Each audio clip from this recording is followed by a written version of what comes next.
আল্লাহ গো, এতগুলা গাড়ি! আমার পোলার শোরুমে এত সুন্দর সুন্দর গাড়ি, না জানি অনেক দাম। যারা ওই মহিলাকে, মহিলাটাকে তো আমিও চিনতে পারছি না, কি উনি?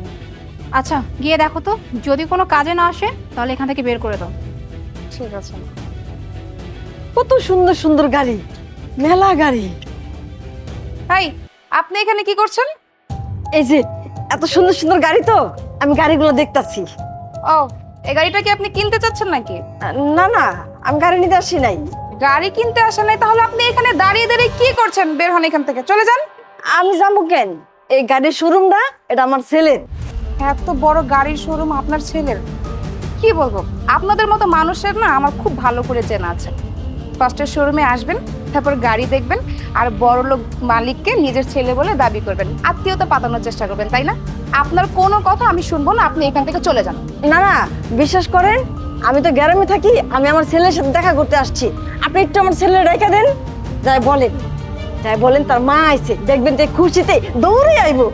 আপনাকে আমি এত সুন্দর করে কথাটা বোঝানোর চেষ্টা করছি, আমার কথা আপনি বুঝতে পারছেন না, তাই না? আপনার ছেলে এখানে কি করে আসবে? আপনি এখান থেকে চলে যান। দেখেন ম্যাডাম, আপনি একটা বার যে আমার ছেলের এসে যা বলেন যে আপনার মা আসছে গ্রাম থেকে, দেখেন আমার ছেলে খুশিতে টকবুক টকবুক করে এসে পড়বো। একটু যান না। ও, বুঝতে পেরেছি। আপনি আপনার ছেলের সাথে দেখা না করে তো যাবেন না, তাই না? আচ্ছা, তাহলে আপনি আমার সাথে আসেন, আমি আপনার ছেলের সাথে সাক্ষাৎ করিয়ে দিচ্ছি। বের হন এখান থেকে, বের হন, বের হন। আরে আপনি এমন করতেছেন কেন আমার সাথে? কি হয়েছে এখানে? দেখেন না ম্যাডাম, আমি আসছি আমার ছেলের সাথে দেখা করার জন্য। এই গাড়ির শোরুমটা আমার ছেলের, আর উনি কিনা আমার সাথে যাতা ব্যবহার করতেছে। ও আচ্ছা ম্যাম, আপনি আপনার ছেলের সাথে দেখা করতে আসছেন? ম্যাম দেখতেই তো পাচ্ছেন এখন ওয়ার্কিং টাইম, আশেপাশে অনেক কাস্টমার আছে, এখন আসলে স্যারের সাথে দেখা করানো সম্ভব না, বিকজ স্যার একটা মিটিং অ্যাটেন্ড করতেছে। আর এই মুহূর্তে যদি আমি স্যারকে গিয়ে কিছু বলি স্যার বিরক্ত হবে। আর আপনি যদি দেখা করতেই আসছেন সমস্যা নেই, আমি স্যারকে বলে আপনাকে দেখা করিয়ে দেবো, কিন্তু তার জন্য আপনাকে একটু অপেক্ষা করতে হবে। আচ্ছা ঠিক আছে ম্যাম আপনাকে একটু বাইরে গিয়ে অপেক্ষা করতে হবে, চলুন।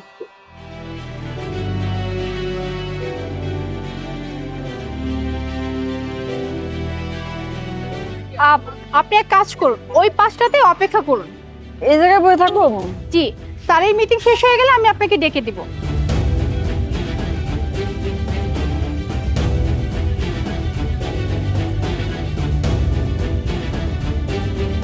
কতক্ষণে যাইবো আল্লাহ জানে। ম্যাডাম যে কইলি হয়। আকাশটা জানি কেমন মেঘলা মেঘলা করতেছে, আবার যে জোরে জোরে বৃষ্টিও পড়তেছে। কি দেখলে তো কিভাবে হ্যান্ডেল করতে হয়?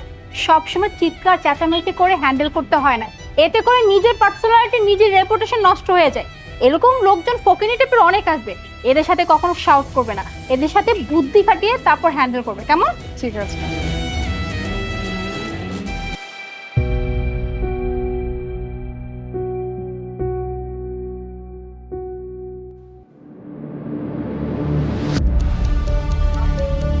আলিফ বাবা,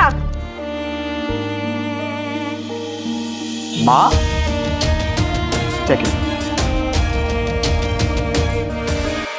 শিট, তার মানে উনি সত্যি সত্যি আলিফ স্যারের মা হন? হ্যাঁ ম্যাম, আমিও তো না জেনে না বুঝে তাকে অপমান করে এখান থেকে তাড়িয়ে দিয়েছি। এখন কি হবে? মা তুমি এইখানে কেন? কখন আসছো? বাবাজান খাইছে তো সেই মেলা আগে। তাহলে তুমি এইখানে দাঁড়াচ্ছ কেন? ভিতরে যাও না কেন? বাবারে ভিতরটা গেছিলাম, কিন্তু তোর শোরুমের দুটা মাইয়া আছে না, তারা তোমার বাইর করে দিল। এত করে কইলাম যে আলিফ আমার পোলা, এই শোরুমটা আমার পোলার, তারা কিছুতে বিশ্বাস করলো না, আমার বাড়ি করে দিল। কইলো এই জায়গায় অপেক্ষা করতে।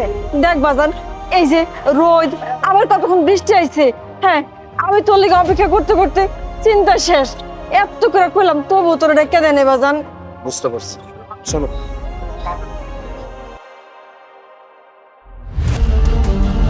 এক্সকিউজ মি, আপনাদের এত বড় সাহস কি করে হলো আমার মায়ের সাথে মিসবিহেভ করার, আমার মাকে আমার শোরুম থেকে বের করে দেওয়ার? Sir sir we are extremely sorry sir. Sir আপনি বলুন স্যার, উনি যেভাবে আসছে মানে ওনার যে পোশাক যেমন শাড়ি পরে আসছে, এভাবে দেখলে কি কেউ মনে করবে যে উনি আপনার মা হন? আমরা স্যার আসলে ওনাকে চিনতে পারিনি, প্লিজ স্যার আমাদেরকে ক্ষমা করে দিন। So what? আপনারা আমার মাকে চিনতে পারেন নাই, দ্যাটস ওয়াই আমার মাকে আমার শোরুম থেকে বের করে দিবেন? এত বড় সাহস কে দিচ্ছে আপনাদের? তুই চুপ কর। ওরা তো আমাকে চিনে না, না চিনে আমার লোকে খারাপ ব্যবহার করছে। কিন্তু তুই তুই কি করছস? আমি তো তোর মা, আমার কথা মনে রাখছিস তুই? তা তো করস নাই। তুই টাকার প্রতি এতটাই মগ্ন হইছস যে তোর যে একটা গ্রামে মা আছে, তোর একটা পরিবার আছে, আর তুই সেই কথাটা তো ভুলে গেছস।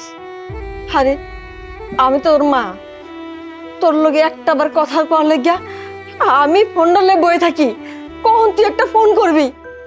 কই আমার কাছে তো একটা ফোন আসে না তোর, তোর আমি উল্টা ফোন করি, তুই তোমার ফোনটা ধরস না, কাটটা দিস, খালি ব্যস্ত আর ব্যস্ত।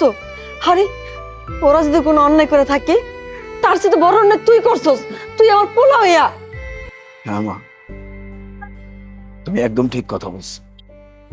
আমি টাকার নেশায় এতটাই মগ্ন হয়ে গেছি, এতটাই টাকার পিছনে ছুটতে শুরু করছি, আমি এইটাই ভুলে গেছি যে আমার একটা পরিবার আছে, আমার মা আছে, এটা আমি ভুলে গেছি।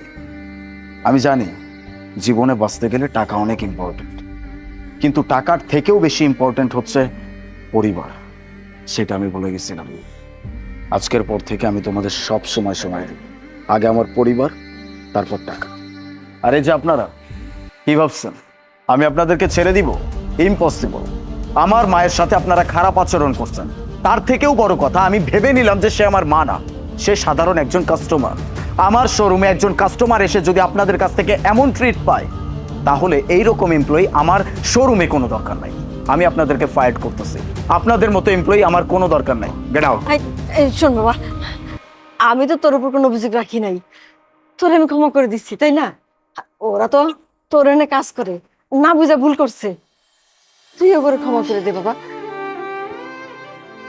আজকে শুধুমাত্র আমার মায়ের কথাই আমি আপনাদেরকে মাফ করে দিলাম, কিন্তু নেক্সট টাইম আমি যদি এরকম কোনো কিছু দেখছি বা আমি শুনছি, সেদিন কিন্তু আমি ছেড়ে কথা বলবো না। যান কাজ করেন। মা চল। চল।